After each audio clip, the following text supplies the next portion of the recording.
two futures industry veterans who overlapped as CEO and chairman of the Chicago Board of Trade died 2 days apart last week.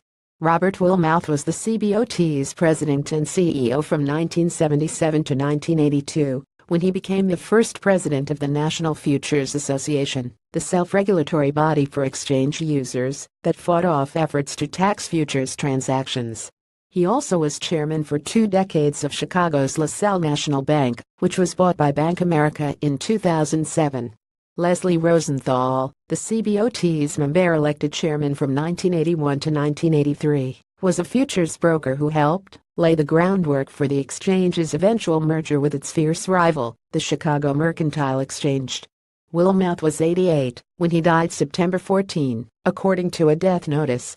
Rosenthal was 84 when he died September 16 in Chicago after a brief illness, his trading firm, Rosenthal Collins, said. A Massachusetts native who never lost his soft New England accent, Wilmouth took a roundabout path to the futures industry. He spent nearly 20 years at First National Bank of Chicago before losing out in a foreman horse race in 1975 to head the bank's parent, First Chicago. The winner of that contest, Robert About, credited Wilmouth with operational expertise crucial to birthing the bank's Loop Tower in 1969. As well as introducing a bank credit card and rolling out a nascent ATM network called Cash Station.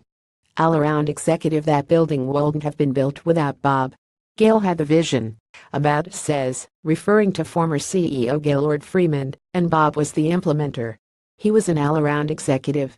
During his banking career, which included 2 years as president of a San Francisco bank, Wilmouth developed contacts in Washington useful to the politicized CBOT and its regulated industry.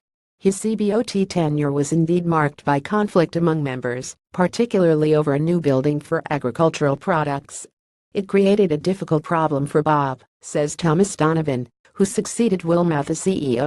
Leo Melamed, a former CME chairman, says Wilmouth's Futures Association role was certainly much more to his talents. He had never been a trader. He knew Washington, and he knew the industry. Rosenthal also spoke frequently for the industry. He started as a trading floor runner before founding his own clearing firm, One That Guarantees Trades, in 1970. In 1988 it merged with another firm to form Rosenthal Collins.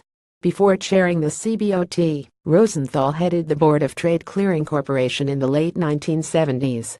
Melamed said he did the unthinkable at the time, invited Rosenthal to become a CME director. The two exchanges grew closer, Melamed said, crediting Rosenthal's integrity. It was stronger than any contract we would make with a dozen attorneys. We never had an out-trade a busted deal.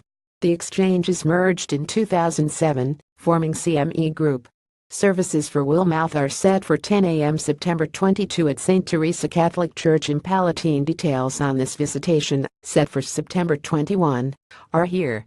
Visitation for Rosenthal is from 1 p.m. to 4 p.m. today at Chicago Jewish Funerals in Skokie.